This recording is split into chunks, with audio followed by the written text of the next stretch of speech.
Ang mabuting balita ng Panginoon ayon kay San Mateo, chapter 23, verse 27 to 32.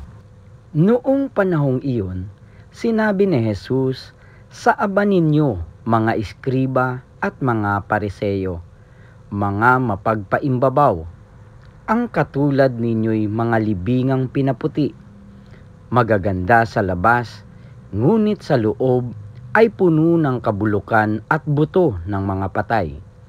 Ganyang-ganyan kayo, sa paningin ng mga tao'y mabubuti kayo, ngunit ang totoo, punong-puno kayo ng pagpapaimbabaw at kasamaan. Sa ninyo, mga iskriba at mga pariseyo, mga mapagpaimbabaw, ipinagtatayo ninyo ng mga libingan ang mga propeta at ginagayakan ang mga puntod ng mga taong namuhay ng matuwid. At sinasabi ninyo, kung kami sana'y nabuhay sa kapanahunan ng aming mga ninuno, hindi namin ipapapatay ang mga propeta. Sa sinabi ninyong iyan, inaamin ninyong kayo'y mga anak ng mga nagpapatay sa mga propeta.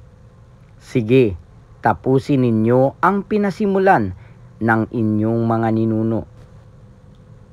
Ang mabuting balita ng Panginoon. Pinupuri ka namin, Panginoong Hesukristo.